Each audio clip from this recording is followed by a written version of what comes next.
Tout de suite, entrez dans l'histoire de Metz à travers son patrimoine avec ce numéro spécial de Destination Moselle.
Située en Moselle, au cœur de l'Europe, la ville de Metz est le reflet d'une longue épopée qui, durant plus de 2000 ans, a ponctué le territoire messin de guerres, de batailles, de sièges, de victoires et de défaites. Depuis 4 ans, j'ai le plaisir de découvrir les vestiges de notre passé et de les mettre en lumière, afin de faire découvrir leur histoire et leur place au sein de notre histoire commune. Pour ce faire, je vais à la rencontre des plus grands experts du territoire et de son passé, et au fur et à mesure de nos discussions et de nos découvertes, les secrets se dévoilent. C'est donc bel et bien un voyage dans le passé que nous allons réaliser ensemble. Déjà grande ville à l'époque gallo-romaine, Metz a fait partie d'une succession d'empires, de royaumes et de républiques. Au cœur d'une perpétuelle convoitise durant plus de 15 siècles, la ville a dû composer entre périodes d'opulence et de richesse et périodes douloureuses, allant parfois jusqu'à une destruction quasi totale, comme en l'an 451, lorsque les Huns détruisent la ville quasi entièrement. Mais tel un phénix, Metz renaîtra de ses cendres, et c'est vraiment le moins que l'on puisse dire. De toutes ces époques, la ville a hérité d'un patrimoine exceptionnel et d'une image singulière, où chaque pas est une invitation au voyage dans l'histoire. Durant notre périple, nous n'allons pas simplement évoquer l'histoire de Metz de façon chronologique, mais plutôt la découvrir par le biais de son patrimoine riche et divers, une véritable mosaïque d'époques différentes. Préparez-vous à remonter le fil de l'histoire messine. On commence notre voyage au cœur de la ville historique, dans un bâtiment central de la vie quotidienne messine, l'Hôtel de Ville. Un bâtiment néoclassique à l'allure royale et à l'histoire étonnante. Des sous-sols au comble, préparez-vous à découvrir ce bâtiment comme vous ne l'avez jamais vu.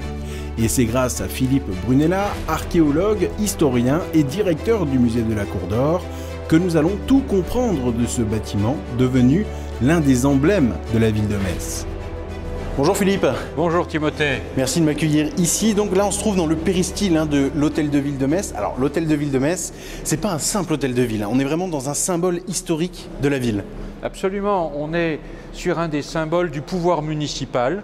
Quelque part, on perpétue la tradition de la ville libre avec les maîtres échevins qui dirigeaient cette ville, accompagnés des 13.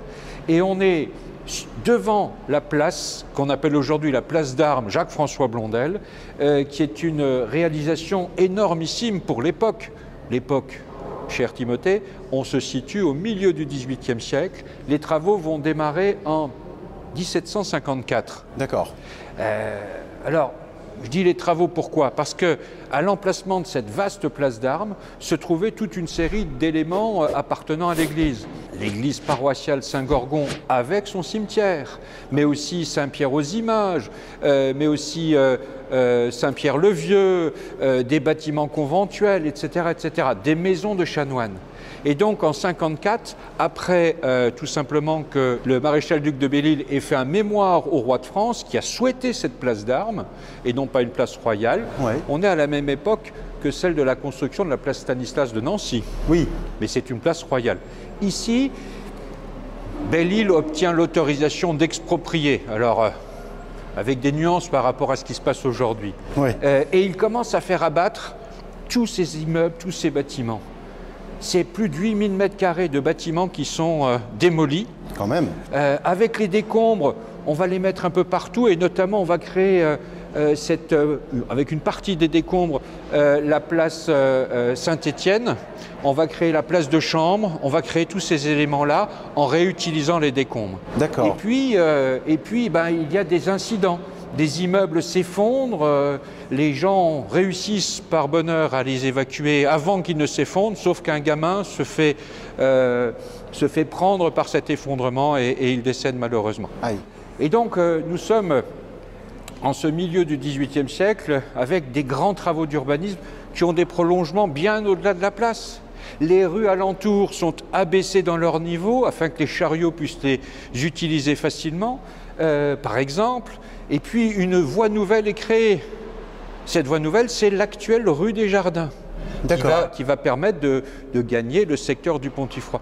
Donc on est sur un plan d'urbanisme global dont la place d'Armes est un des éléments majeurs. Et c'était donc l'idée aussi de moderniser une ville importante stratégiquement, militairement, mais qui avait encore l'aspect d'une ville moyenâgeuse. Donc là, on en fait une ville moderne. Absolument. Le duc de Belle-Île, maréchal de Belle-Île, souhaite donner à la ville une physionomie plus contemporaine pour l'époque. Et il élargit les voies, il perce des fins de voies. On avait beaucoup de voies médiévales très étroites et en cul-de-sac. Il les perce pour les faire communiquer avec le reste de la ville. D'accord. Le maréchal de Belle-Île s'en va et il est remplacé par le maréchal d'Estrées comme gouverneur militaire de Metz. Et là, ce dernier arrive à Metz et découvre un très très vaste espace en bordure de la cathédrale. Imaginez une espèce de terrain vague avec des façades, parce qu'on a abaissé les rues, des façades où on voit les caves qui ont été vaguement rebouchées. Et le maréchal d'Estrées va demander à un grand architecte, professeur d'architecture, Jacques-François Blondel, de réfléchir et de programmer l'usage de toute cette place. Oui, parce que Jacques-François Blondel, c'est pas un architecte inconnu, il est déjà considéré comme le plus grand architecte théoricien de son temps. Mais théoricien, Timothée, tu as raison de le préciser, théoricien, il n'a pas encore réalisé, il a couché toute une série de projets sur le papier, mais il n'a pas encore réalisé véritablement de création et d'organisation. Je propose qu'on aille dans un des salons de cet hôtel de ville pour continuer notre petite discussion. Je te suis. Superbe. Voilà, un des salons de cet hôtel de ville qui est en bordure de cette place d'Armes, Jacques-François Blondel. Il était normal de la baptisé d'Armes Jacques-François Blondel pour rendre hommage à celui qui l'a conçu. Donc il a défini un grand quadrilatère, il a repris toutes les rues adjacentes et les a réorganisées, et puis surtout il a prévu l'emplacement de certains symboles du pouvoir. Et ça, c'est extrêmement important. En grand théoricien de l'architecture et de l'urbanisme, Jacques-François Blondel a la cathédrale qui existe, qui est déjà là, oui. Il dessine l'emplacement du futur hôtel de ville, mais aussi juste à côté de l'hôtel de ville du corps de garnison, qui est devenu l'office de tourisme. Qui est devenu l'office de tourisme et qui est le symbole du pouvoir militaire. La ville, en ce temps-là, est une garnison. La ville couvre Metz, la ville de Metz, pardon, bien sûr, couvre l'État, protège l'État. Et puis, à l'opposé de ce corps de garde, le Parlement. Alors le Parlement, il ne faut pas imaginer un pouvoir législatif comme aujourd'hui, avec des discussions. C'est une espèce de chambre d'enregistrement qui peut faire quelques propositions. Et donc on a le pouvoir municipal avec l'hôtel de ville, la cathédrale avec le pouvoir religieux, les deux étant assez liés. Et puis le corps de garde pour le symbole militaire et le Parlement pour une forme de symbole législatif. 4 pouvoirs symboliques qui sont réunis sur cette place Jacques-François Blondel. Mais donc on n'est pas sur une place royale, comme tu disais, par exemple par rapport à Nancy, mais on a quand même cette place qui a cette symbolique de la royauté moderne que représente le règne de Louis XV. On n'est pas sur une place royale, mais sur une place d'Armes, avec cependant des symboles forts. Il s'agit pour les concepteurs et Jacques-François Blondel, il s'agit d'affirmer très clairement le pouvoir royal, les composantes de ce pouvoir royal, dans une réunion de ces 4 composantes, l'Église, la municipalité, le Parlement et les militaires. C'est donc un dessein politique qui anime cette création. Ça n'est pas Jacques-François Blondel lui-même qui réalise l'hôtel de ville, puisque c'est Gardeur Lebrun qui est chargé de fignoler ce bâtiment qui a une façade de 100 mètres de longueur. On est dans une vision très contemporaine et complètement renouvelée de la ville. Renouvelée, mais qui reste dans cette dimension militaire, puisqu'on a aussi la place de France qui est construite dans ce XVIIIe siècle. Et là, encore une fois, on est dans cet aspect de ville de garnison. On est dans l'aspect de ville de garnison avec des besoins militaires qui sont de plus en plus prégnants. Au XVIIe siècle déjà, on avait réalisé la citadelle avec un certain nombre d'éléments pour les militaires, mais la pression et la demande et les besoins militaires s'accroissent encore au XVIIIe, de sorte que l'on est obligé d'aménager des espaces en tenant compte de ces éléments. J'évoquais les rues tout à l'heure. Oui. Ces rues trop étroites étaient totalement incompatibles avec la circulation des troupes et avec la circulation de l'intendance de ces troupes, à savoir les canons, les munitions, enfin les boulets, la poudre, etc., etc. Et donc on est bel et bien dans une ville qui se redéfinit en aménageant des espaces verts, en aménageant des lieux de rencontre et des lieux sympathiques, mais aussi avec cette composante militaire qui est extrêmement prégnante. Et l'un des symboles de cette composante militaire, c'est le palais que le maréchal-duc de Belle-Île a voulu se faire construire. C'est bien sûr le palais du gouverneur qui est aujourd'hui le palais de justice. Absolument. Là, on est vraiment sur et aussi un symbole fort de l'architecture messine. Et une affirmation du pouvoir du gouverneur. J'évoquais une expropriation qui n'était pas tout à fait comme aujourd'hui. Oui. Mais le pouvoir du gouverneur de Metz était extrêmement fort puisqu'il était le représentant direct du roi et que les décisions du roi finalement ne se discutent pas. Exactement, bien sûr. En tout cas, ce qui ne se discute pas non plus, c'est que Metz, au XVIIIe siècle, fait une entrée presque tonitruante dans le siècle des Lumières. Très bien. Merci encore, Philippe. Merci, Timothée. Et oui, comme vient de nous l'expliquer Philippe, l'histoire de l'hôtel de ville est ancrée dans l'histoire et dans l'évolution de la ville de Metz. Il est temps de continuer notre visite des lieux avec celui qui est aujourd'hui le premier magistrat de la ville, François Grosdidier. Et c'est dans une salle bien particulière, que je n'ai pas choisie par hasard, qu'il me rejoint. Bonjour monsieur le maire. Tim. Merci, ça va et vous? Bienvenue à l'hôtel de ville. Merci. Alors ici on est dans un lieu assez particulier puisque je vois là tous ces noms et ce sont en fait tous vos prédécesseurs ici en tant que maire de Metz. Eh oui, c'est là on voit le poids de l'histoire. Cette partie à cette lignée, je suis le dernier rejeton d'une lignée de plus de 400. Maître échevin et maire de Metz. Maître échevin pendant 6 siècles, maire pendant un peu plus de ces 2 derniers siècles, depuis la Révolution française.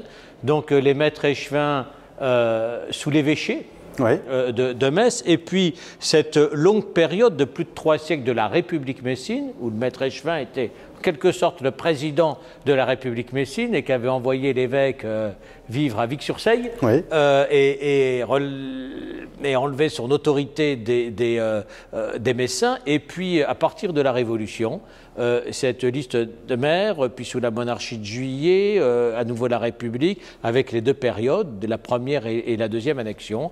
Et puis, les 4 derniers, Gabriel Aucard, avant et après la guerre, et qui était le très bon ami de mon grand-père.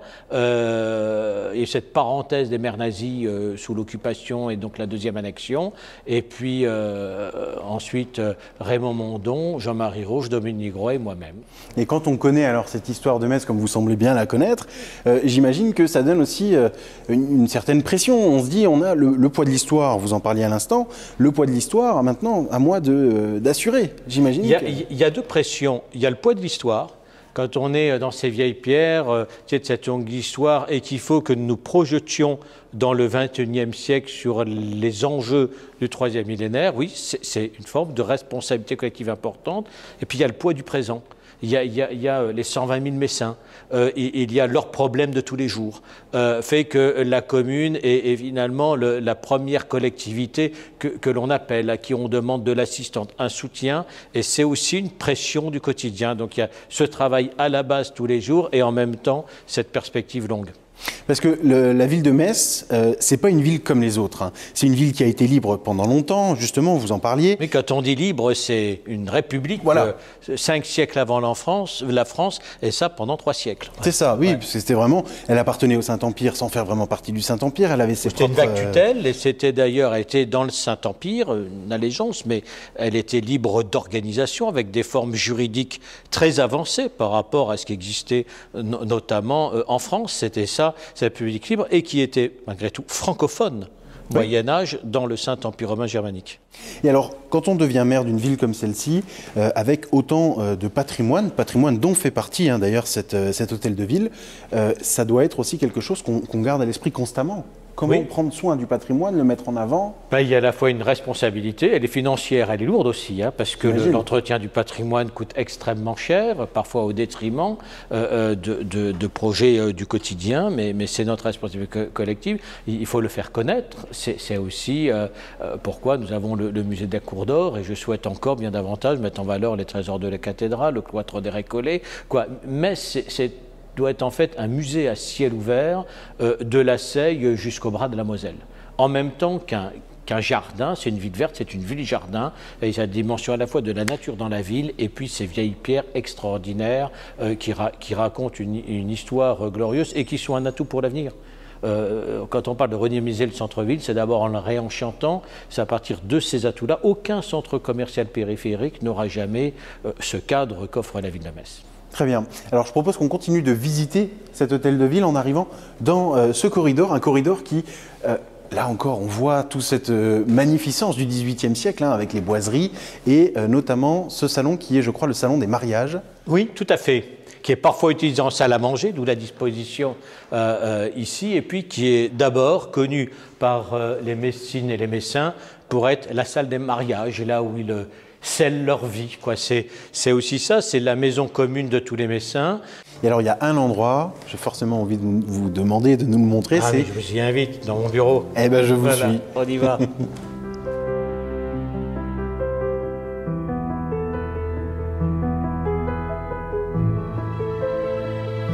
Ah bah superbe. Donc voilà mon bureau. En fait, le mobilier, je crois, n'a pas changé depuis Jean-Marie Roche. C'est lui qui l'avait recomposé. Oui. Faut dire, il est resté maire tellement longtemps, 37 ans.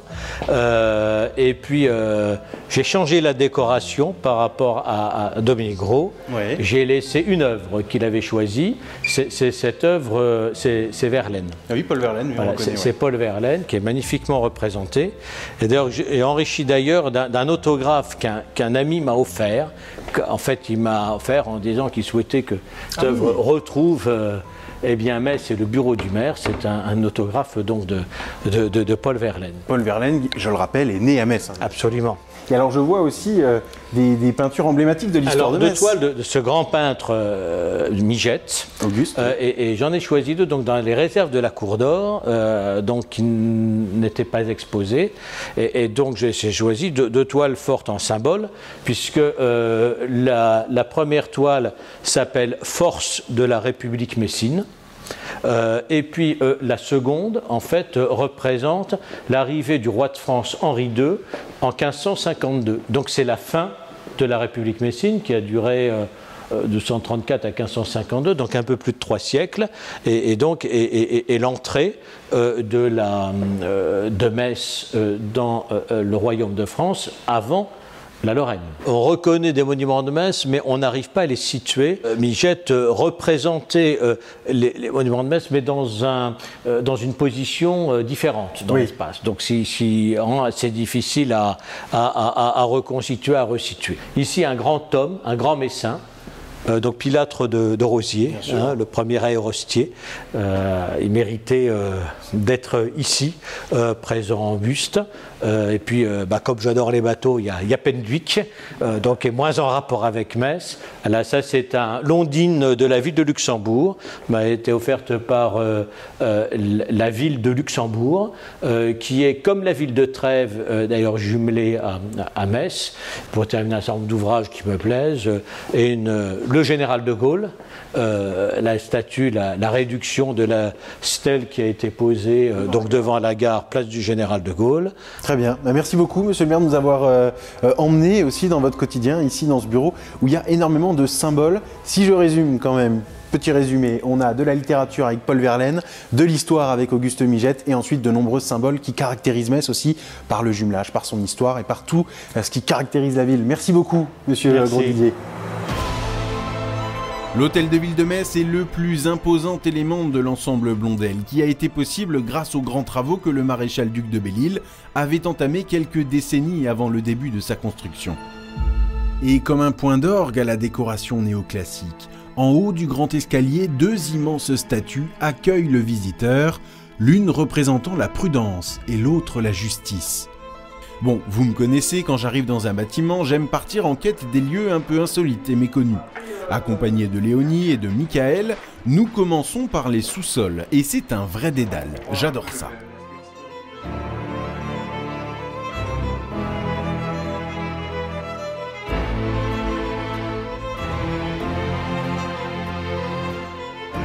Regardez ce vieil escalier, il est aujourd'hui tombé dans l'oubli, mais j'aime imaginer tous ces gens qui autrefois l'ont emprunté.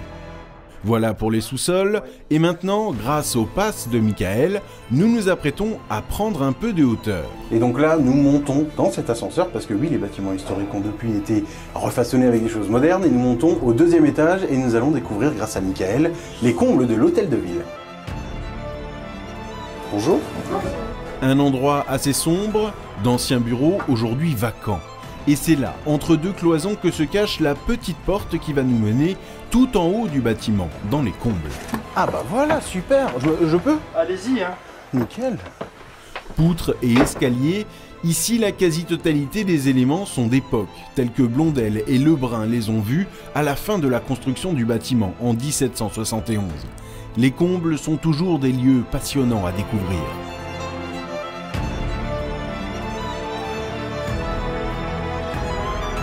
En coulisses, pendant que nous visitions les salons en compagnie du maire de Metz, Philippe Brunella est retourné au musée de la Cour d'Or, dont il est le directeur. Un musée dont les collections nous permettent de remonter le temps jusqu'à l'Antiquité messine, à l'époque où la ville s'appelait encore Divodurum. Et d'ailleurs, l'histoire des lieux s'intègre directement à l'histoire de la ville. Qui aurait pu imaginer, à l'époque où le musée est créé dans cette ancienne abbaye, que ses fondations reposaient sur les bases antiques de la ville? Au moment où les travaux commencent, les ouvriers découvrent, sous le musée donc, des pierres colorées et des murs dont les caractéristiques font rapidement penser à l'époque romaine.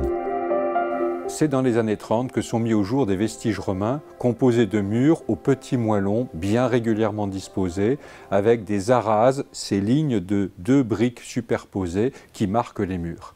Très rapidement, on identifie ces murs comme étant à la fois antiques et les plans qui sont dressés à partir de ces murs montrent qu'il s'agit d'un ensemble thermal, qu'il s'agit de bains romains. Alors, chers amis, attention, ce ne sont pas des bains tels qu'on peut les entendre aujourd'hui pour se soigner. Ce n'est pas du thermalisme, c'est une espèce de salle de bain géante pour l'ensemble des habitants du territoire. Metz comportait 2 ensembles thermaux, un à l'emplacement de l'actuel centre Saint-Jacques et l'autre, peut-être le plus important, à l'emplacement du musée. Aujourd'hui, toutes ces ruines ne sont pas visibles du public, certaines sont cachées dans les pièces techniques du musée, comme ici dans l'une des annexes de la chaufferie. Des découvertes qui vont rapidement participer à la richesse des collections et à la dimension exceptionnelle de la Cour d'Or. Cet atout archéologique donnera d'ailleurs naissance à un pan entier de galeries et de salles d'exposition. Cet ensemble thermal est l'un des joyaux du musée, mais il faut aussi se rendre compte que 17 salles au total sont consacrées à l'Antiquité de l'époque gallo-romaine. Ces 17 salles évoquent non seulement l'ensemble thermal, le bain, cela évoque également la relation aux défunts que pouvaient avoir les médiomatriques, les habitants de notre territoire, ce rapport aux défunts avec des incinérations, quelques inhumations, les stèles funéraires souvent historiées, c'est-à-dire avec des espèces de scènes de la vie quotidienne qui y sont figurées, les activités artisanales, le bois, la forge, mais aussi la terre cuite et le verre. Donc c'est un véritable panorama que les 17 salles consacrées à l'archéologie et à l'Antiquité romaine au musée de la Cour d'Or, c'est un véritable panorama qui est offert aux visiteurs pour mieux saisir cette origine antique de Metz. L'ensemble thermal qui est découvert sous le musée permet aussi de comprendre la dimension antique de la ville de Metz. En plus des thermes, sont également découverts les égouts de la ville romaine. Des galeries que le visiteur peut découvrir de près, mais imaginez, dans les années 30, l'émoi des archéologues et des conservateurs qui découvrent ces lieux et ces témoins de la ville d'autrefois. Ce musée, pour lequel tant de passionnés d'histoire se sont démenés, devient l'un des sites historiques les plus importants de la ville. Bien entendu, cet ensemble thermal, c'est un peu comme nos complexes sportifs et culturels à la fois. Sans doute, certains espaces permettaient-ils de lire sur des tablettes de cire ou plus vraisemblablement sur des rouleaux de papyrus. Et puis, il y avait également des espaces de gymnastique en extérieur, peut-être même une piscine en extérieur. Un véritable complexe sportif, culturel et également un endroit où la population pouvait venir se laver à un prix très modique, nous disent quelques rares textes sur la tarification. Tout au long du XXe siècle, les archéologues, historiens, conservateurs et assistants conservateurs vont apprendre à décoder les vestiges retrouvés et à les comprendre. Peu à peu, c'est bien le puzzle de l'histoire profonde de Metz qui surgit du passé. Les vestiges de cet ensemble thermal nous permettent de nous remémorer le fait que Metz a été, pendant toute l'époque romaine, la capitale de la cité des médiomatriques. On l'appelait Divodurum Mediomatricorum. Cette capitale de la cité des médiomatriques était donc dotée d'un certain nombre de bâtiments. Je ne prends que le grand amphithéâtre de près de 30 000 places, un forum dont on a du mal à localiser précisément l'endroit, plusieurs ensembles thermaux, dont l'ensemble thermal qui se trouve sous le musée. Cette capitale présentait toutes les caractéristiques que l'on devait avoir dans une ville romaine. La richesse des thermes, comme les nombreuses mosaïques et le marbre omniprésent, attestent également les théories et écrits qui décrivaient la ville de Metz, ou plutôt Divodurum comme elle était appelée à l'époque, comme une ville romaine extrêmement importante et riche. Les vestiges de ces thermes s'étalent sur plus de 2500 mètres carrés et le prestige de cette cité est également représenté par le pont aqueduc, toujours visible de nos jours à Jouy-aux-Arches.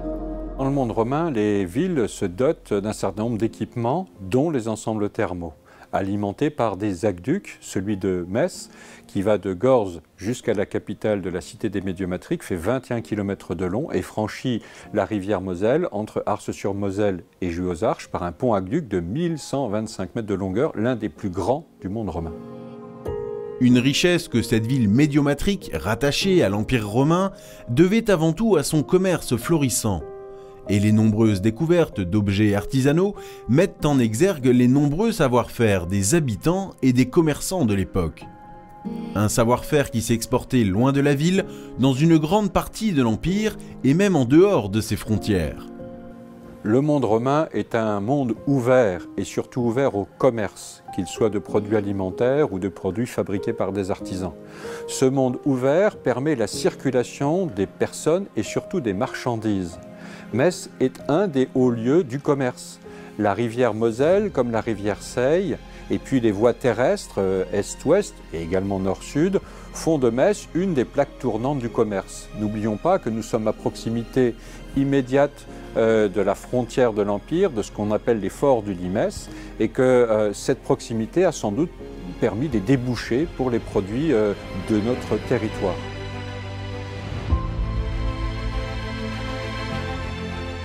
Le musée de la Cour d'Or est aujourd'hui, grâce à ses collections, un véritable reflet de l'histoire messine et mosellane.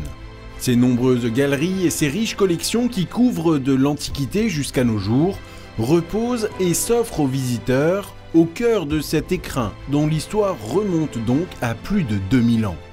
Un atout indéniable pour un musée, un atout qui caractérise celui qui se nomme la Cour d'Or.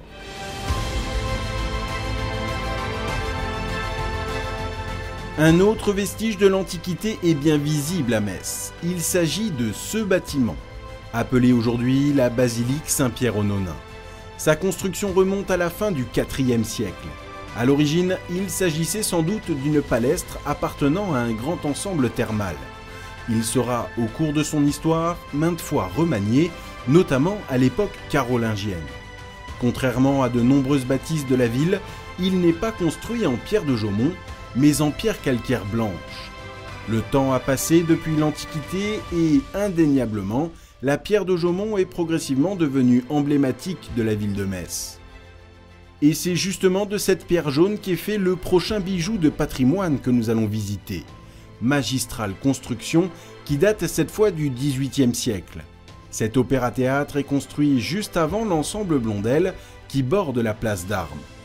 Et c'est Sophie Delange, guide à l'agence Inspire Metz, qui va nous raconter l'histoire de cet opéra-théâtre. Alors l'opéra-théâtre, il fait partie d'un projet ambitieux, un projet d'urbanisme qui est à l'instigation du maréchal duc de Belle-Île, le gouverneur des Trois Évêchés. Alors Belle-Île, c'était le petit-fils du surintendant des finances, Nicolas Fouquet. Donc c'était une famille en disgrâce, en défaveur, et il va devenir un zélé serviteur de l'État. Il va faire quasiment toute sa carrière ici à Metz et il va vraiment s'atteler à changer la physionomie de notre ville, qui était encore très médiévale à cette époque-là, et d'en faire une ville royale, une ville française. Et parmi les grands travaux de ce maréchal-duc de Belle-Île, il y a donc cette place de la Comédie, construite sur un ancien marécage. Et la construction ne sera pas un long fleuve tranquille, loin de là. Parmi les péripéties, on trouve deux architectes incompétents qui s'enfuient avec la caisse des travaux, ce qui retardera considérablement, bien sûr, le déroulé du chantier. Heureusement, de 1738 à 1752, l'édifice, peu à peu, s'élève et s'étale sur cette île.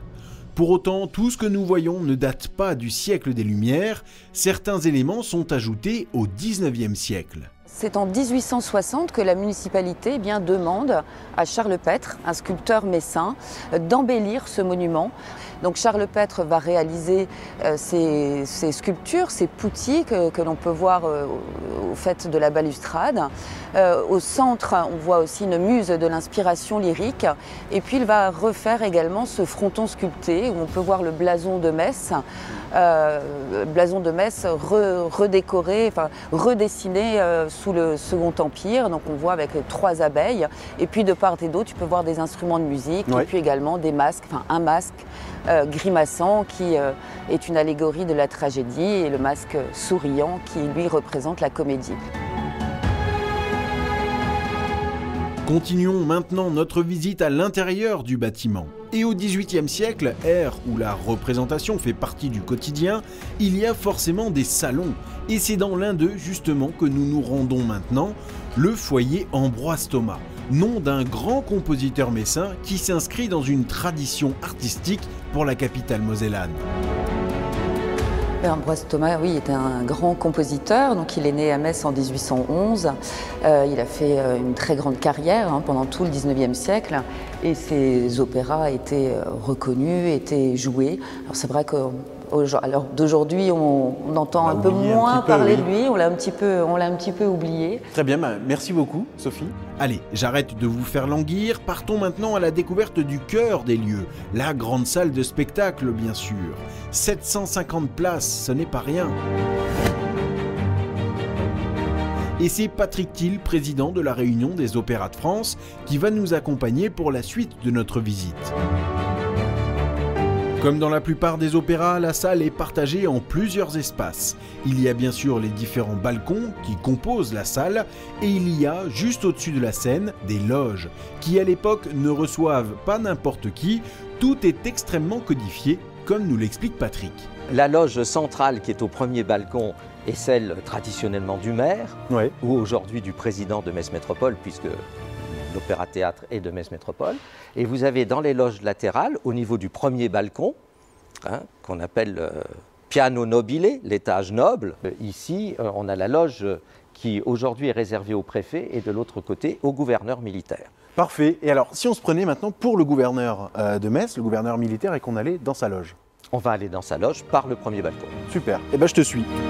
Direction les hauteurs donc, et c'est là que je vais comprendre littéralement le sens de l'expression « voir et être vu », qui caractérise si bien le XVIIIe et le XIXe siècle. Bon alors là, il n'y a pas grand monde, mais d'habitude, il y a beaucoup plus de monde au balcon, bien sûr. Évidemment, évidemment. Là, nous sommes tout seuls d'ailleurs, c'est extrêmement agréable. Et on a une vue qui est assez extraordinaire sur l'ensemble de la salle, quoi. Ouais. On peut voir quasi tout le monde ici. Et ce qui veut dire que tout le monde nous voit. Quand on découvre un lieu comme celui-ci, on a forcément envie de découvrir ses coulisses, comme par exemple la réserve des costumes, qui permettent de donner vie aux centaines d'histoires qui se sont jouées ici, sur les planches de cet opéra-théâtre. Autre lieu qui permet aux histoires de prendre vie, l'atelier bien sûr. C'est là que les décors sont conçus, en polystyrène, en bois ou en carton. Ils font partie de l'univers des spectacles que nous voyons. L'Opéra-Théâtre de Metz, presque 3 siècles d'histoire qui s'ajoutent à l'aura historique de la ville et son architecture néoclassique, sa salle à l'italienne et sa programmation en font incontestablement l'un des éléments de patrimoine les plus remarquables du territoire mosellan.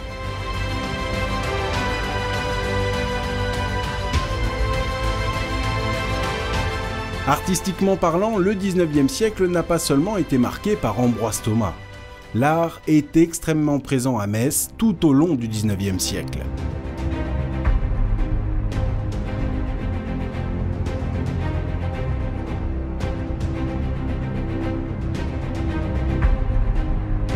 En 1861, l'empire de Napoléon III va rayonner à travers toute l'Europe grâce à un événement dont l'écrin sera Metz. Forte de son rayonnement culturel qui grandit tout au long du 19e siècle, c'est en effet cette cité qui sera choisie pour accueillir un rendez-vous prestigieux et relativement nouveau dans l'histoire, la 4e édition de l'Exposition universelle. Cependant, à la genèse de cette histoire, la proposition était plus modeste, mais grâce à l'engouement des élus messins, l'événement va gagner en intensité. Donc en 1857, le préfet de la Moselle est informé que Metz a été choisi pour accueillir un concours agricole régional commun à tout l'est de la France, quelques années plus tard.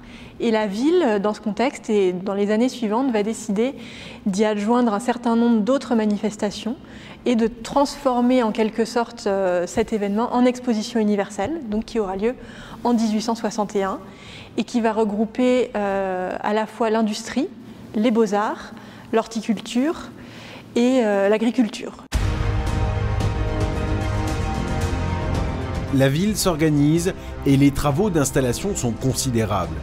La somme allouée à la préparation de cet événement s'élève à 280 000 francs, une somme énorme équivalente à près d'1 million de nos euros. L'emplacement choisi pour accueillir cette exposition universelle se situe à l'entrée de l'ancienne ville. La place Royale, aujourd'hui place de la République, est le parc flambant neuf de l'Esplanade.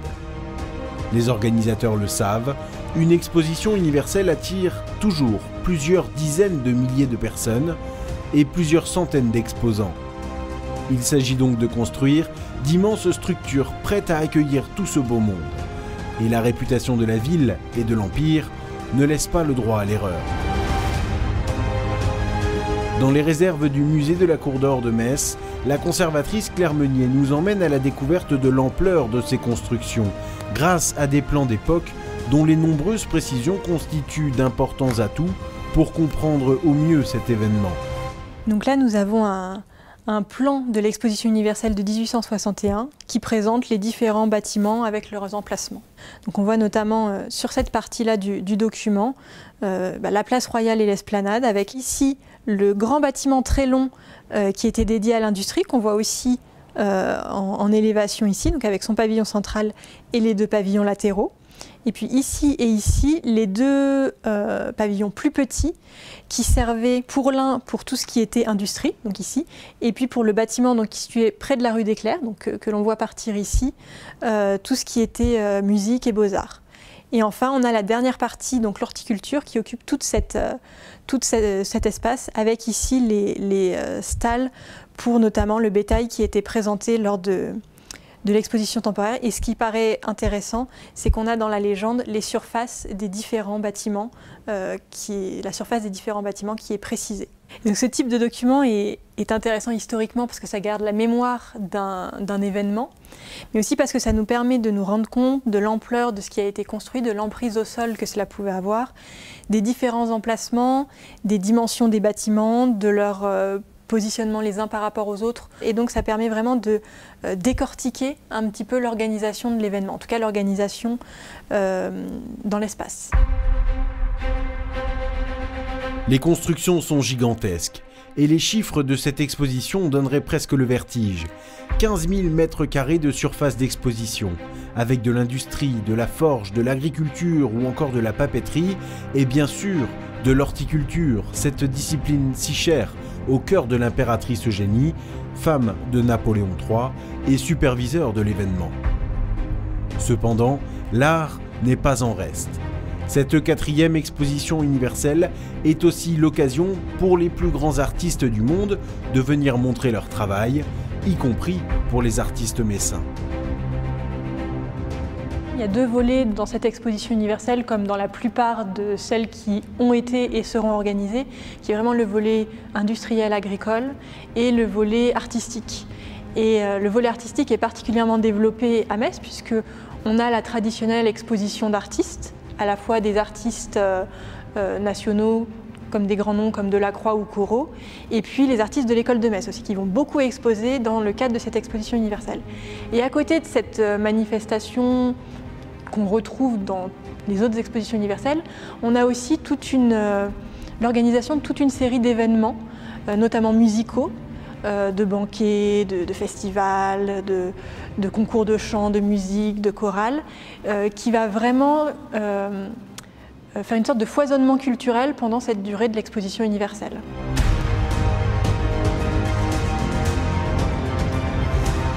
En tout, plus de 1127 œuvres sont présentées. Elles sont peintes par plus de 400 artistes différents. Concernant le programme des activités, tout est fait pour susciter l'enthousiasme des visiteurs. Plus de 800 chanteurs sont là pour animer les fêtes et les bals quotidiens qui rythment les soirées. Des concours hippiques sont organisés, des animations nautiques ont également lieu sur la rivière de la Moselle, et tant d'autres choses encore qui confirment l'importance de ce rendez-vous qui doit être à la hauteur du flamboyant Second Empire. Cependant, même si la fête est importante durant ce rendez-vous, il ne faut pas oublier l'intérêt premier de cette exposition universelle. En effet, les différents inventeurs, industriels, agriculteurs, fleuristes, artistes, tous doivent être départagés et notés sur leur travail. Un palmarès auquel participe bien sûr la famille impériale. Le principe de l'exposition universelle, c'est aussi qu'il y a un système de récompense après, qui distingue par des prix et des médailles de première, deuxième, troisième classe, soit les progrès les plus spectaculaires, soit les artistes les plus accomplis, soit le travail fourni sur tel ou tel aspect. Et notamment, par exemple, pour l'exposition universelle de Metz, il y avait un prix spécial de l'impératrice, puisque l'exposition était organisée sous le patronage de l'impératrice, pour l'horticulture, puisqu'on savait que l'impératrice Eugénie était très intéressée par tout ce qui était horticulture. Et donc qui a été décerné mi-octobre. 5 mois de fêtes sensationnelles et de découvertes s'étalent donc entre le mois de mai et le mois de septembre 1861. Fin septembre, la fête est terminée et les organisateurs sont heureux. Le pari est gagné. Cette 4e exposition universelle a été un véritable succès. Un autre souvenir de cette exposition est aujourd'hui visible dans les collections du musée de la Cour d'Or. Un tableau du mondialement connu Eugène Delacroix, qui a participé à l'exposition universelle de Metz et dont les élus souhaitent conserver l'un des tableaux à l'issue de l'événement.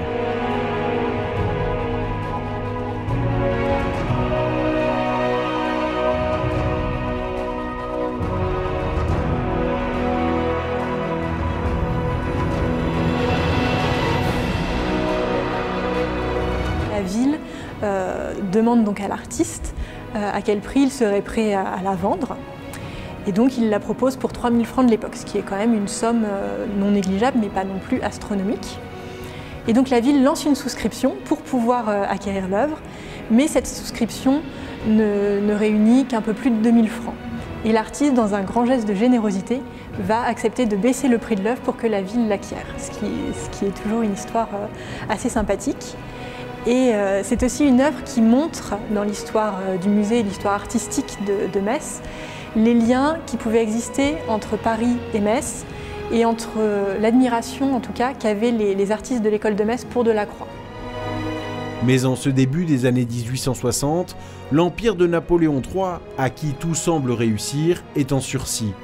En effet, le moment approche où la guerre contre la Prusse va précipiter sa chute. Cette guerre franco-prussienne va avoir un impact considérable sur le rayonnement artistique de la ville et pour la peinture de l'école de Metz. 1870 marque la fin de l'école de Metz, puisqu'on a une sorte de diaspora des artistes. Quand on leur demande d'opter, finalement, de choisir entre rester à Metz et devenir allemand ou de rester français et donc de s'exiler, la plupart vont choisir de s'exiler. On a Maréchal qui part à Bar-le-Duc, De Villy qui part à Nancy, et finalement, les artistes qui vont rester à Metz comme Auguste Migette sont assez rares. Donc on a une sorte d'éclatement un petit peu du cercle artistique. Et de fait, la vie artistique s'essouffle un peu, en tout cas est moins dynamique qu'elle ne l'a été par le passé, parce que les grandes figures sont parties et qu'il faut en quelque sorte reconstituer un cercle.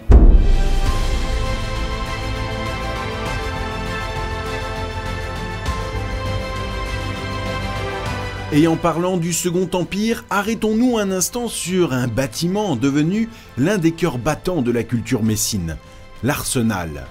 Il est construit entre 1860 et 1864, en plein règne de Napoléon III.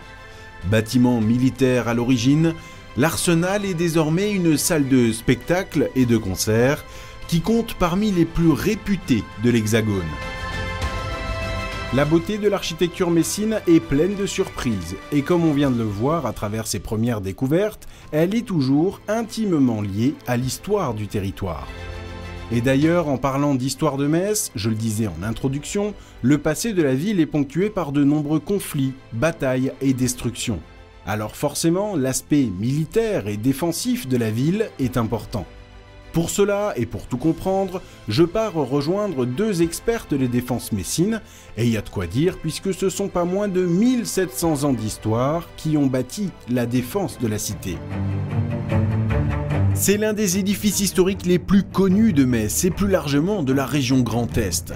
La Porte des Allemands est le symbole le plus emblématique de la période du Moyen-Âge messin.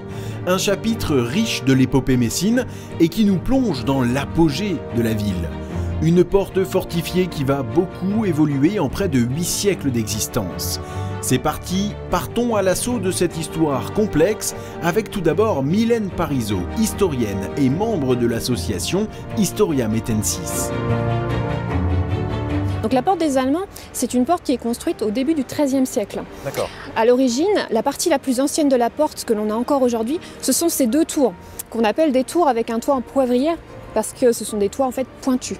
Ce type de tour, c'est quelque chose qui est assez répandu. Par exemple, à Paris, à la même époque, Philippe Auguste, la fortification de Paris, a le même système. 2 tours, une ouverture.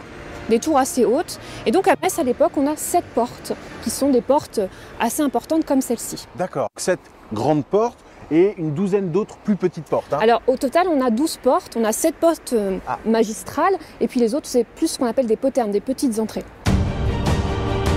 Au XIIIe siècle, Metz est en effet une ville qui a besoin de se protéger, notamment des convoitises suscitées par ses richesses et son commerce florissant. La ville est même surnommée Metz la riche ou Metz la bourgeoise. Ses artisans, ses banquiers, ses commerçants vivent une époque prospère. Et impossible de parler du Moyen-Âge à Metz sans aborder bien sûr le sujet de la République des Parèges. Et Mylène va nous expliquer de quoi il s'agit. À partir du XIIIe siècle, les Messins vont se débarrasser de leur évêque. Et donc on passe voilà, le mettre dehors, le pauvre s'en va à Vic-sur-Seille. En fait, il se débarrasse de l'évêque et donc à partir de 1234, on a une ville qui va être gouvernée par ces bourgeois. Donc une ville libre, ça veut juste dire que, pour prendre une comparaison, on parle à ce moment-là de république oligarchique comme on trouve à Venise ou à Florence en Italie à ce moment-là. Donc des villes gouvernées par des grandes familles. D'accord, et c'est ce qu'on appelle les parèges. La porte a beaucoup évolué tout au long de son histoire. D'une simple porte bardée de 2 tours, elle se transforme petit à petit en véritable forteresse. Des évolutions qui sont aussi les reflets des périodes qu'elle a traversées. Au départ, on a juste 2 tours assez hautes avec le toit façon poivrière. Et puis progressivement, on remarque que la porte s'agrandit, s'étoffe avec ce qu'on appelle une double porte. Donc celle-ci, c'est celle qui a été construite par Henri de Ronconval en 1445, après une guerre qui nous a opposé une fois de plus à nos amis les Nancéens. Les Lorrains, on va dire, pour ne pas faire d'histoire. Est-ce que c'est de là que viennent les vicissitudes entre Nancéens et Messins? Oui, il y a de fortes chances parce que les Messins étaient riches, avaient le rôle de banquier. On a souvent prêté de l'argent au duc de Lorraine et donc aux Nancéens. Et comme ils ne voulaient pas toujours rembourser, d'ailleurs c'est l'histoire de la guerre de 1445, ils sont venus, ils ont mis un siège devant Metz. Donc oui, il y a une petite guéguerre entre nous, c'est une histoire d'argent. Donc la construction de cette double porte en 1445 par Henri de Ronconval, c'est une adaptation par rapport au progrès de l'armement. Quand on construit cette porte-là en 1230, on n'a pas encore l'artillerie. Par contre, là, en 1445, on a maintenant des armes à feu, on a des canons et donc on a des murs qui vont être plus épais pour être capables d'absorber un tir d'artillerie. À la fin du Moyen-Âge, au XVIe siècle, un événement va considérablement bouleverser l'histoire de Metz. C'est le siège de 1552. Après que le roi de France Henri II s'est emparé de la ville, l'empereur du Saint-Empire romain germanique, Charles Quint, est furieux. Bien défendue par ses remparts, la ville de Metz va résister et fera désormais partie du royaume de France. Une appartenance qui sera officielle après la signature des traités de Westphalie en 1648. Avec Mylène, nous venons de voir l'histoire de la porte des Allemands jusqu'au XVIe siècle. Voyons maintenant ce qui s'est passé ensuite avec Svetlana Schmelzer, guide conférencière à l'agence Inspire Metz. Bien sûr, au XVIe siècle, il y a le fameux siège de Metz en 1552. Suite à ça, la ville devient française. Et alors là, qu'est-ce qui se passe pour cette porte des Allemands? Donc la ville devient propriété du roi de France. La ville devient française. Ouais. Et la porte des Allemands, tout comme les fortifications précédentes, sont très utiles pour l'armée. Donc on va construire, je rappelle qu'on va construire une citadelle dans le quartier actuel de la citadelle, près de la place de la République. Et les fortifications en général, les fortifications du Moyen-Âge sont un élément très important pour la défense. Donc pour l'armée. D'accord. Et alors, cette porte des Allemands, il y a quand même une question qui forcément me vient aux lèvres. Pourquoi est-ce qu'elle s'appelle la porte des Allemands? Alors ça, c'est une anecdote très intéressante parce qu'effectivement, on entend souvent les gens dans la rue, tu sais, Martine, la porte des Allemands s'appelle comme ça parce que c'est les Allemands qui l'ont construite, alors que ce n'est pas vrai du tout. Par contre, pour les Allemands, elle avait une grande importance justement pour ça. Donc au Moyen-Âge, vers le XIIIe siècle, dans le quartier Outreseille, près de l'église, pas loin de l'église Sainte-Eucaire, donc qui se trouve juste derrière, se trouvait un hospice d'un ordre teutonique qui s'appelait Notre-Dame des Alamans. Donc c'est tout simplement une déformation du mot alamand. D'accord, donc alamand est devenu allemand. D'accord. Au XVIIe siècle, un homme dont le nom est directement rattaché à l'histoire des fortifications en France s'intéresse et transforme cette porte. Il s'agit de Sébastien le prêtre de Vauban. Et durant le siège de 1870, bien plus tard, pendant la guerre entre l'Empire français de Napoléon III et l'Empire prussien de Guillaume Ier, la porte des Allemands et plus globalement les remparts de Metz auront leur utilité. Et puis, après la première annexion, la ville de Metz change de visage. Les remparts sont démantelés au début du XXe siècle et une nouvelle ville va voir le jour. C'est ce qu'on appelle le quartier impérial. La porte des Allemands échappe à la destruction et son nom va sans doute participer à sa sauvegarde par les autorités allemandes, qui vont même l'utiliser comme un symbole de propagande. Et lors de l'annexion allemande, entre 1870 et 1918, d'autres transformations vont faire évoluer le visage de la ville. À côté de l'Opéra-Théâtre, le Temple Neuf est construit dans ce style néo-roman rhénan, très germanique bien sûr. Il y aura aussi le temple de garnison, dont il ne subsiste aujourd'hui que cette flèche immense, qui culmine à 97 mètres. Impressionnant, n'est-ce pas? Et enfin, comment ne pas parler de la gare de Metz, aux allures de cathédrale romane? Cette gare est une vitrine de la grandeur de l'Empire allemand. Magnifique à l'extérieur, certes, mais aussi à l'intérieur, avec ses salons impériaux réservés à l'empereur allemand Guillaume II. Belle comme elle est, pas étonnant qu'elle ait été élue plus belle gare de France à 3 reprises. Des fortifications messines, il reste encore quelques vestiges, sur près d'1 kilomètre. Ces murs datent du Moyen-Âge, notamment de la période de la République messine. Plus tard, Vauban et Cormontaigne participeront eux aussi à l'évolution de la défense militaire. Mais au XIXe et au XXe siècle, d'autres guerres vont endeuiller la ville, et à la veille de la guerre de 1870 dont nous parlions il y a quelques instants, d'autres constructions vont voir le jour tout autour de Metz, un peu comme une réponse aux craintes de voir éclater un nouveau conflit. Pour terminer notre voyage, partons maintenant à la découverte de l'élément phare du centre-ville messin. C'est un peu le clou du spectacle. Et c'est Joseph Silési que je vais rejoindre maintenant. C'est un véritable passionné d'histoire et il connaît par cœur celle de cet édifice grandiose.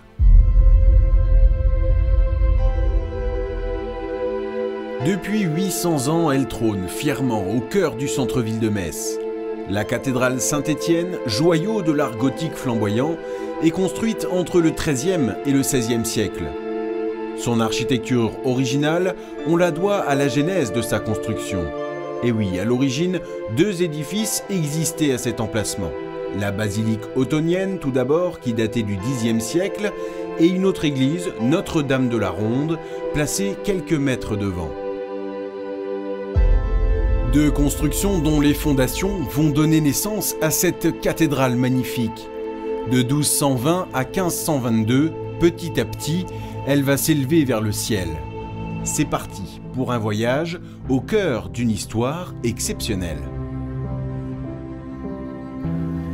Bonjour Joseph. Bonjour Timothée. Alors aujourd'hui, avec vous, on va avoir l'honneur de monter dans les tours de la cathédrale Saint-Étienne de Metz, une cathédrale qui compte vraiment pour le patrimoine mosellan et le patrimoine messin. Oui, c'est le siège de la cathèdre, donc le siège où s'assoit l'évêque, donc l'église mère du diocèse, cathèdre, cathédrale. Donc voilà, c'est un édifice sur lequel on a beaucoup écrit, sur lequel on a beaucoup fantasmé, des légendes, Pierre Perrat, Mademoiselle de Turmel et j'en passe. Mais c'est un édifice qui mérite d'être découvert dans sa simplicité, dans sa beauté et dans ce que appelait Paul Verlaine. Ici, tout est vertical, les horizontales ne comptent pas. Donc dans la magnificence de sa verticalité. Allons découvrir sa verticalité. Je vous propose, ça y est, on commence? On va directement dans les tours? Absolument. C'est parti. Commençons en douceur, montons à quelques mètres de hauteur seulement à la découverte d'un vitrail exceptionnel signé Marc Chagall et posé au début des années 60 au cours d'un grand chantier de restauration devenu urgent à cause de dommages créés par l'usure du temps mais aussi par la Seconde Guerre mondiale et la météo, notamment l'ouragan puissant de 1954. Un chantier qui permet donc à l'artiste Marc Chagall de montrer tout son talent. Et pour aller découvrir cette merveille de verre coloré, nous commençons déjà à découvrir les petits corridors, tous très étroits.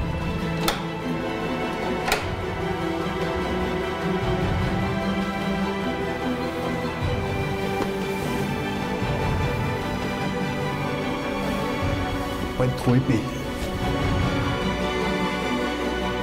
Waouh! C'est dingue, je les ai toujours vus de loin, mais jamais d'aussi près. C'est vraiment impressionnant. Alors les bleutés sont absolument magnifiques, avec notamment dans la partie centrale que vous avez ici, le roi David qui joue de la harpe entre la tache verte et la tache rouge. Et puis ici le peuple hébreu et le prophète Jérémie. Et de nouveau, nous retrouvons ici la signature de Chagall. Alors regardez les bleus profonds, c'est cette façon dont Chagall a travaillé les différentes gammes et nuances de couleurs pour restituer des effets de profondeur, de relief. C'est absolument remarquable. Puis ça, l'aspect monumental du vitrail répond bien à cet aspect monumental qu'on a face à nous. Il y a une symbiose et il y a également une résonance entre cette polychromie de Chagall et puis cet art gothique de la cathédrale Saint-Étienne qui est absolument époustouflant. Vraiment. On continue? Nous continuons notre périple. Les couleurs utilisées par Chagall, déjà impressionnantes de loin, sont encore plus étonnantes de près. Avant d'aller découvrir les tours, passage obligé par le cœur de Saint-Étienne, un lieu qui, là encore, déborde de secrets et de curiosité. Bien, alors nous voici à l'ascension du chœur. Nous sommes pratiquement à la fin de l'achèvement des travaux de la cathédrale gothique, donc dans les années 1520. Ouais. Et ce chœur qui a été réaménagé de nombreuses reprises est richement doté. Et nous voici devant les magnifiques stalles de style néo-gothique, donc de la maison Clem de Colmar, réalisée à la veille de la Grande Guerre et posée au début des années 1920. Elle représente différentes scènes de saints, de rois, il y a des papes couronnés de tiares, et puis il y a des personnages fantastiques, donc aux allures zoomorphes, polymorphes, donc des hommes à tête de dragon ou des animaux à tête humaine. Voilà, il y a des petites scènes assez épiques, qui sont aussi un clin d'œil, je dirais, aux facéties des sculpteurs et des tailleurs de pierre du Moyen-Âge. Ce n'est qu'une simple reprise dans le temps du travail réalisé au début du XXe siècle. C'est ce que j'allais dire. Au début du XXe siècle, on continue d'aménager l'intérieur même de la cathédrale. Et puis on reste dans cet esprit médiévaliste. Si l'on fait référence à Viollet-le-Duc, Viollet-le-Duc était partisan d'un Moyen-Âge à réinventer. Il va inventer des figures qui, à l'époque du Moyen-Âge, n'existaient pas. Oui, à Notre-Dame, voilà, notamment. C'est le cas de Notre-Dame, les fameuses striges assises et statues donc aux allures diaboliques. Ici, il y a des références au canon de l'esthétique du Moyen-Âge qui font rappel justement à ce travail des anciens tailleurs de pierre. Et donc on le voit à travers ces sculptures sur bois, donc c'est du chêne, qui est très bien conservé, qui a pratiquement un siècle. Et donc il y a des scènes qui sont tout à fait symptomatiques, je dirais, de la facétie du sculpteur. Et de beaux détails se cachent sur l'assise de la stalle, qu'on appelle aussi la miséricorde. En relevant les panneaux de bois sculptés, de petites scènes peuvent faire sourire. Voici donc la scène, voici l'enfant de chœur. Alors, turiféraire parce qu'il est porteur d'encensoir. Vous voyez l'encensoir ici dans sa main gauche. Et ici, il est en train de boire le vin de messe dans la burette. Et à côté, vous voyez encore une cruche avec l'eau. Voilà. Et puis derrière lui, eh bien, ça pourrait être le bedeau, le sacristain, la main levée, qui prend en flagrant délit, évidemment, le jeune enfant de chœur. Et regardez ici, il porte les clés, qui pourraient être, évidemment, les clés de l'édifice. Voilà. Le petit sacripant, il a bu le vin de messe. Exactement. Sous les voûtes de la cathédrale culminant à presque 42 mètres de haut, le chœur de Saint-Étienne recèle de petits trésors sculptés au XXe siècle. Des trésors mis en valeur, évidemment, par une lumière exceptionnelle, grâce à la riche parure de vitraux qui ornent les lieux. On vient de voir ce chœur, mais on n'oublie pas toute cette lumière des vitraux qui nous baignent de lumière. Tout à fait, avec une lecture des vitraux dans cette magnifique cathédrale qui couvre quand même de sa surface vitrée 6500 mètres carrés de vitraux, quand même, qui jusqu'à une époque récente était la cathédrale la plus lumineuse au monde, d'où l'appellation la lanterne du bon Dieu. Et donc une rotation horaire dans la lecture des vitraux, le matin à 10h, la grande verrière de Valentin Buch. La plus grande du monde. La plus grande au monde, avec celle qui lui fait face de Théobald von Mixheim, du XVIe siècle également. Donc 10h du matin, belle lecture sur cette série de saints, d'évêques, etc. Et puis en tournant dans le sens horaire de la montre, on termine en fin d'après-midi à 17h sur le magnifique vitrail jaune de Chagall de la Création. Chagall, c'est 17h. C'est 17h. Donc Chagall, il n'est pas du matin. Il n'est absolument pas du matin. On monte ? On monte, allez. Cette fois-ci, direction les tours. Et pour cela, nous traversons la nef qui s'étend sur près de 100 mètres. Et en levant le regard, la beauté de cet édifice gothique saute évidemment aux yeux. Construit en 2 principales campagnes de travaux, il est aisé de constater l'évolution du style gothique, passant de primitif à flamboyant au fur et à mesure qu'elle s'élève vers le ciel.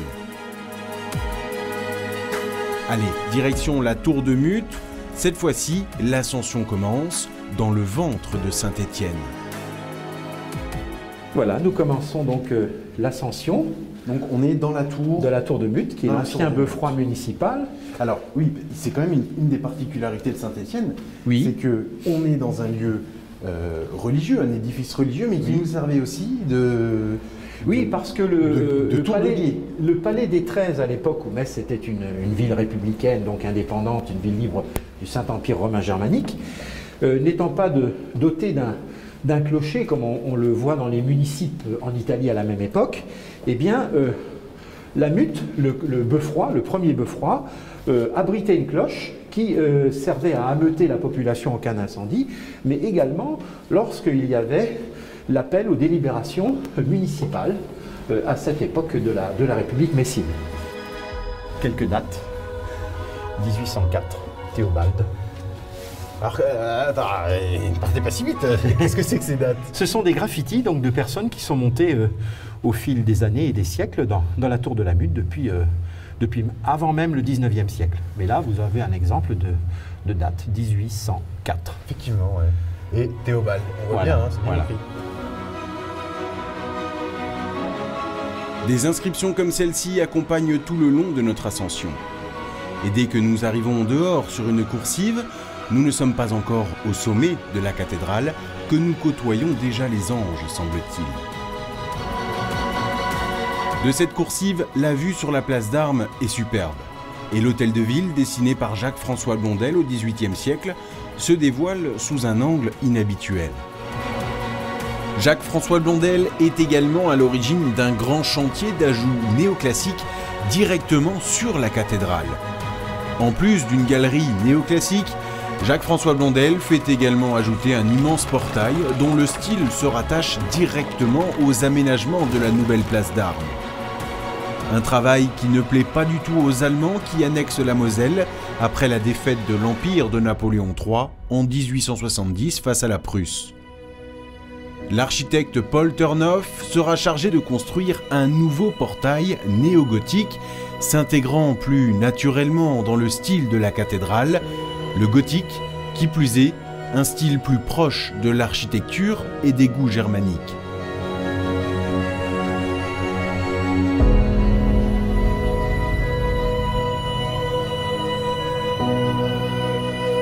Nous continuons de monter, encore un peu, à la découverte des cloches de Saint-Étienne. Les tours de la cathédrale comptent pas moins de 11 cloches, dont 3 se trouvent dans la tour de Mute, juste au-dessus de nous.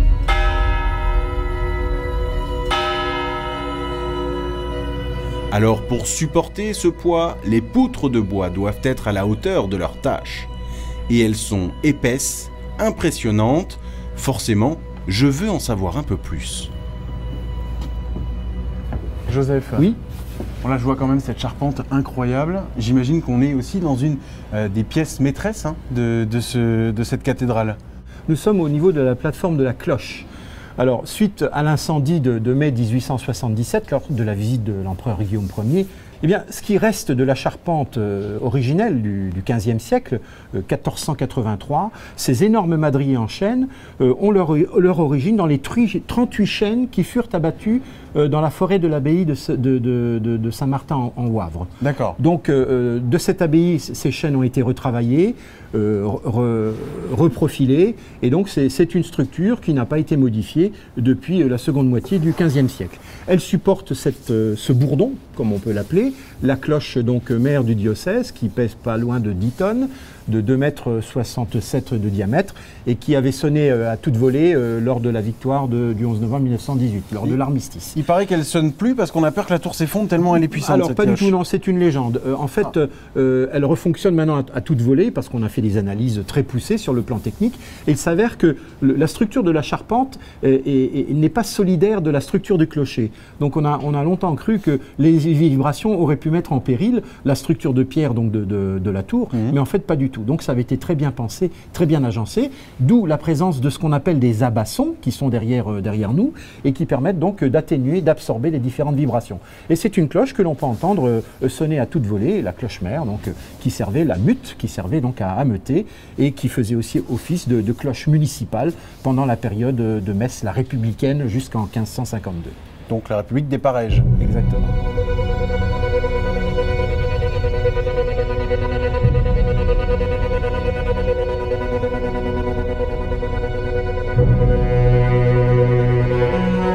Et au sommet de la nef, c'est bien sûr dans les combles que nous arrivons.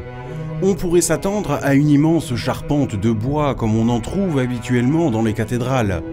Mais ici, la charpente originale a disparu en mai 1877, lorsqu'un immense incendie se déclare au lendemain d'un feu d'artifice. Ce drame, qui intervient alors qu'on célèbre la venue de l'empereur allemand Guillaume Ier en Moselle annexée, laisse Saint-Étienne nu, sans toiture, d'où cette charpente métallique posée après le drame. Donc ça, c'est les anciens piliers avant l'incendie de 1877. Voilà. Donc la charpente était beaucoup plus basse. Les Allemands vont relever avec les fermes à la Polonceau, qui est un ingénieur français qui a notamment travaillé sur le premier étage de la Tour Eiffel. Oui. Et donc, les Allemands vont concevoir la nouvelle charpente en surélevant de 4,50 m le dispositif. Alors, ça a eu un effet, entre guillemets, esthétiquement dommageable pour les tours, parce que ça réduit l'effet de verticalité des tours, de la Mute et de la Tour du Chapitre. Mais ils l'ont quand même reconstruit en quelques années seulement. Exactement. Combien de temps il a fallu 7 ans ça a démarré. Alors, après l'incendie de 1877, le pauvre Guillaume Ier était malheureux comme tout. Il était d'ailleurs opposé à l'annexion de la Moselle, parce qu'il considérait que la Moselle ne devait pas être intégrée au Reich. Ce qu'il voulait absolument, c'était l'Alsace, parce qu'elle avait appartenu au Saint-Empire romain germanique. Voilà, tout à fait, absolument. Donc, malheureusement, il va décéder. Son fils mourra trois mois après. Et par souci d'aura et de prestige personnel, Guillaume II a fait en sorte de faire savoir qu'il allait prendre en charge le financement de l'opération. Oui, parce qu'il faut rappeler que cet incendie est dû à un feu d'artifice. Un feu d'artifice tiré en son honneur. Voilà. De Guillaume Ier. Voilà, donc il y a des flamèches qui se sont consumées et à 4 h du matin, eh bien, l'incendie s'est déclaré. Et les Messins se réveillent avec ce Voilà, une cathédrale devenue une torche, véritablement. Si on devait convertir l'équivalent en euros du coût des travaux, on est pratiquement pas loin des 400 millions d'euros. Ah oui, quand même. Voilà, ce qui donne une idée de la... Quoi, ils y tenaient à cette cathédrale. Absolument, absolument. Là, on voit bien les systèmes de fixation, tu vois, des fermes à la Polonceau. Tu vois, le système de tirant. Ouais. Et qui permettent de récupérer toutes les poussées de la structure sommitale, la partie sommitale qui est répartie avec une certaine finesse, avec une certaine élégance. Quand tu vois, elles ne sont pas épaisses, hein, les poutrelles. Ah oui, non, pas du tout. C'est vrai qu'on reconnaît hein, cet esprit Tour Eiffel. Hein, oui, exactement. Ce sont des cas de l'acier. Exactement, voilà. Arrivé à l'autre bout des combles, Joseph ne nous dit rien, mais en ouvrant la porte, une surprise nous attend. Waouh!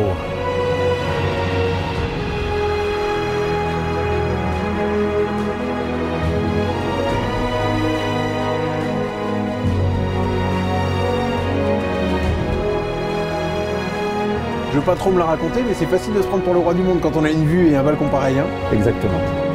C'est magnifique.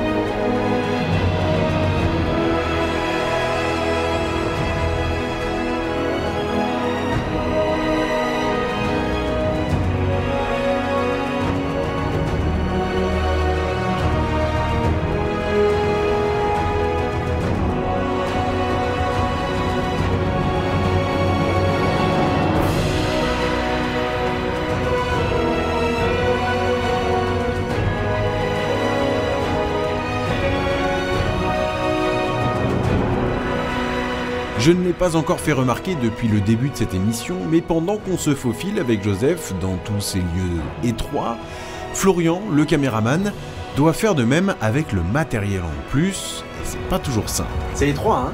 Ouais, c'est pas évident de passer, faut pas être trop costaud. Sur les hauteurs de Saint-Étienne, Joseph en profite pour nous faire découvrir l'ancien mécanisme du cadran qui se trouve sur la tour de l'horloge. Une installation qui date du 19e siècle, vestige d'une autre époque et qui prouve à nouveau que si la construction officielle de l'édifice s'arrête en 1552, les aménagements, eux, n'ont jamais cessé de se poursuivre.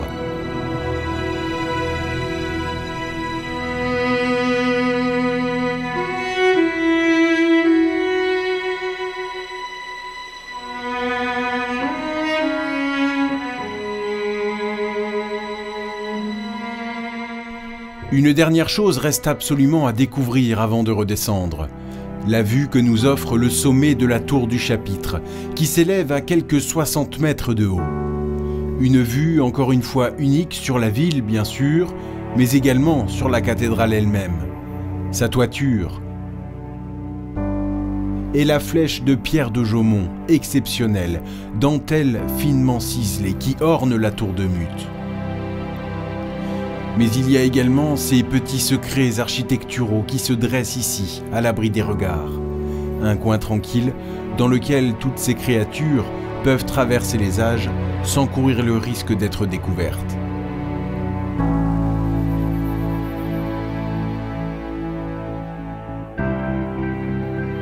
Depuis des années, Joseph Silési arpente la cathédrale Saint-Étienne et ses nombreux dédales de Pierre de Jaumont sinueux. Et sa connaissance pointue des lieux nous amène désormais dans une salle étonnante, à l'ambiance presque inquiétante. Joseph, on se croirait dans un cimetière de plâtre ici. Oui, c'est ce que l'on pourrait appeler la salle des plâtres, qui rassemble un certain nombre de moulages en plâtre, de sculptures, notamment du portail néogothique de Tornoff, qui a été inauguré par Guillaume II en 1903.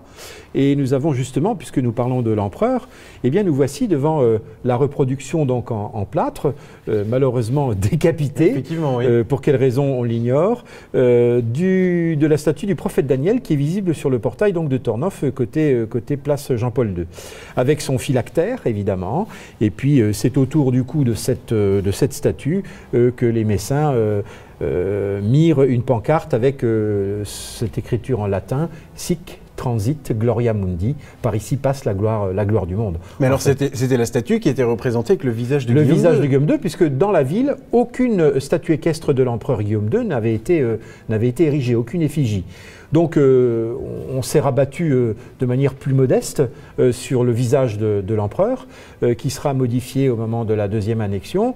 Alors non pas parce qu'on a voulu modifier, comme beaucoup de gens le disent, les traits de l'empereur et de l'auguste visage, mais parce qu'on s'en est pris à la statue du prophète Daniel, donc du juif. D'accord. Voilà, c'est par rapport à cela que cela s'explique sur le fait que l'on ait modifié les traits du visage. Et aucune explication avec le fait que cette statue soit décapitée, ça n'a pas de lien. Non, là, on peut-être une cassure, ou alors, eh bien, c'est peut-être l'objet d'une tête peut-être amovible. En tout cas, ici, je ne l'ai pas vue.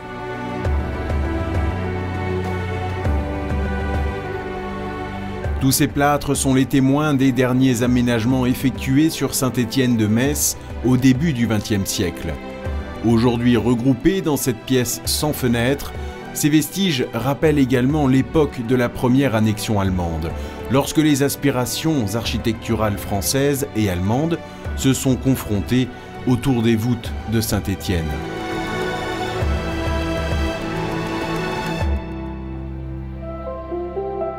En redescendant le colimaçon qui nous ramène dans le cœur de l'édifice, je me rends compte combien cette visite fut un privilège.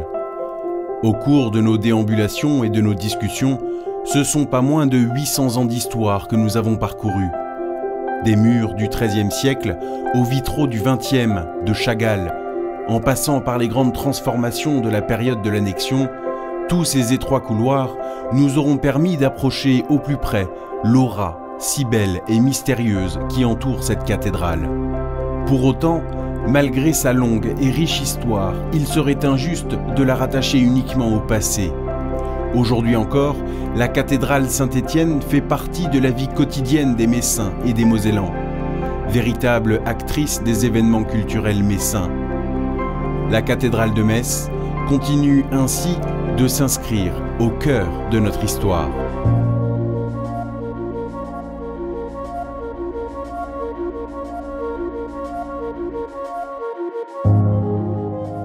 Au cours de notre voyage, nous venons d'arpenter près de 2000 ans d'histoire. L'hôtel de ville, le musée de la Cour d'Or, l'opéra-théâtre, la porte des Allemands ou encore la cathédrale de Metz, autant de pièces maîtresses d'un puzzle exceptionnel qui, pas à pas, forge la fresque historique hors du commun de cette ville de Metz. D'une rue à l'autre, les pierres nous racontent une histoire bimillénaire, complexe certes, mais aussi étonnante, où les rebondissements n'ont jamais fini de nous surprendre. Metz, finalement, est l'exemple parfait de ce qu'on peut appeler un musée à ciel ouvert.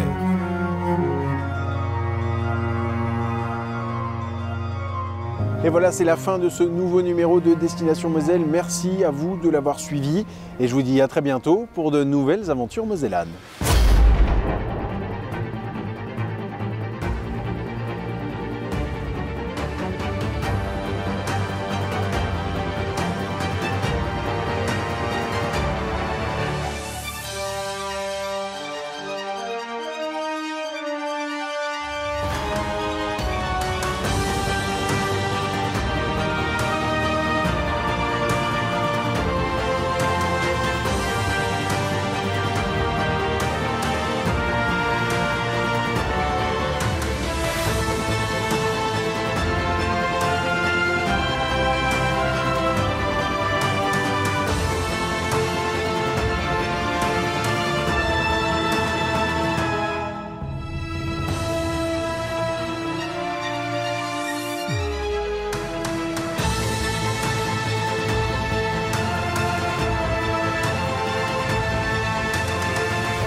Et en complément de ce documentaire sur les secrets du patrimoine de Metz, prenez donc encore quelques minutes pour découvrir un résumé de l'histoire messine. Vous allez voir, c'est passionnant.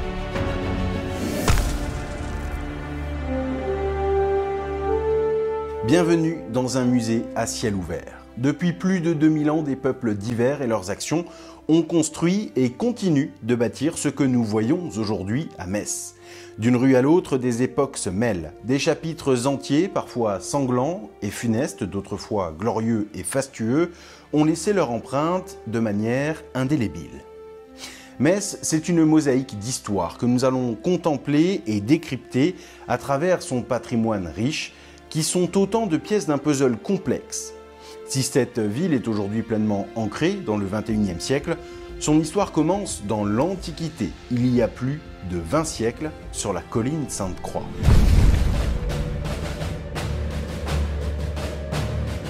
D'un simple oppidum, d'un peuple celte nommé les Médiomatriques au IIIe siècle avant Jésus-Christ, Divo-du-Rhum va progressivement devenir une véritable cité gallo-romaine, après la conquête de la Gaule par Jules César.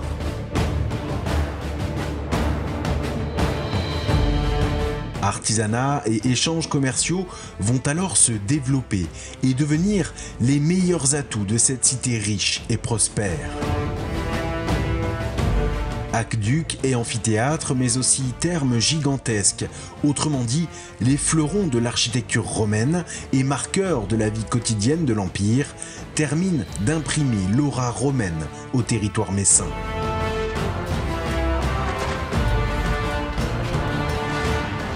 Ville riche et dynamique, Divo-du-Rhum est pillée et détruite par les Huns en l'an 451. Presque entièrement ravagée, la cité va pourtant renaître de ses cendres. Reconstruite, elle deviendra même la capitale du royaume d'Austrasie du 6e au 8e siècle durant la période mérovingienne. L'immense palais dont parlent les légendes inspirera plus tard le nom du musée de la Cour d'Or. Ayant perdu son statut de capitale, la ville n'en reste pas moins importante à l'époque carolingienne. Elle devient alors un centre ecclésiastique de premier ordre, où l'évêque exerce le pouvoir spirituel et temporel d'une main de fer. Le pouvoir de l'Église va donner à la cité un visage extraordinaire et unique, où les édifices religieux se succèdent d'une rue à l'autre.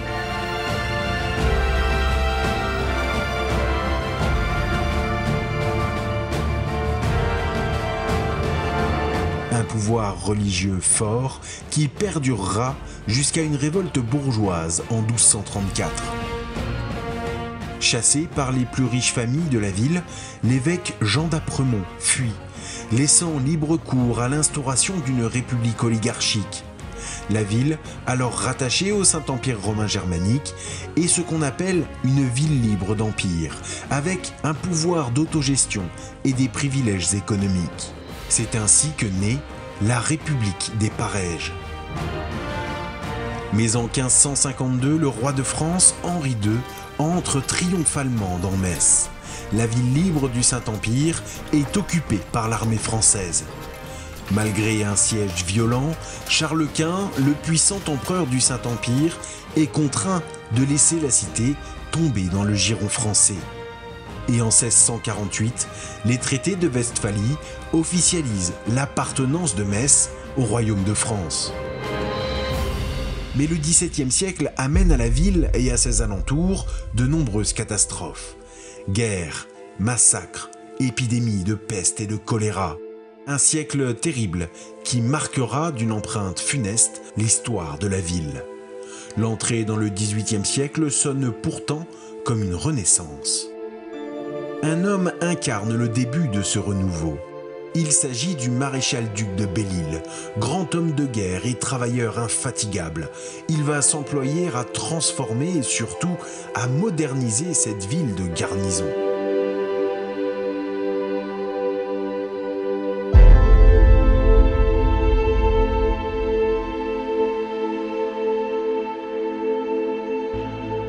Opéra-théâtre, place de France, palais du gouverneur, autant de bâtiments qui font entrer la cité dans l'ère de modernité qui souffle alors sur la France. À la mort de Belle-Île, au milieu du siècle des Lumières, les travaux sont bien loin d'être terminés. L'architecte Jacques-François Blondel commence alors son œuvre. Il élabore et conduit les travaux de la place d'Armes.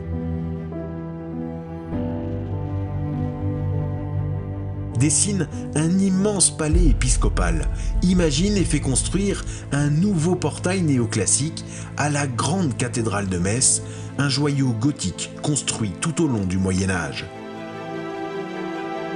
Mais bientôt, la Révolution française interrompt les travaux. La République, alors instable et sanglante, succède ainsi à la monarchie. Et une nouvelle ère s'ouvre pour la ville. Après les soubresauts du XIXe siècle qui voient se succéder des empires et des royaumes, la France entre en guerre contre la Prusse.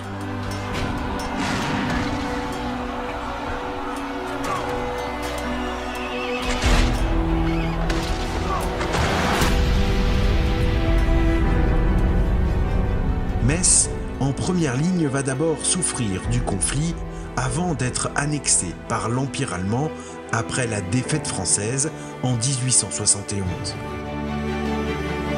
Une guerre qui ne sera que le prélude de deux autres, là encore terriblement meurtrières, qui endeuilleront la ville et le monde dans la première moitié du XXe siècle. Mais aujourd'hui, la ville, redevenue française, continue de grandir, d'évoluer. Et de nouveaux bâtiments lui ont permis d'entrer dans la modernité du XXIe siècle. 2000 ans d'histoire, des dizaines de chapitres successifs qui ont tous marqué ce territoire. Et de tout cela alors, que reste-t-il? De l'Antiquité à la première annexion allemande, en passant par la République des Pareges et les grandes transformations du XVIIIe siècle, des témoins existent toujours. Ici, l'histoire se lit aujourd'hui dans les pages de Jaumont, cette pierre jaune qui symbolise le patrimoine riche et varié de cette ville, royale et impériale, bref, dans cette ville de Metz.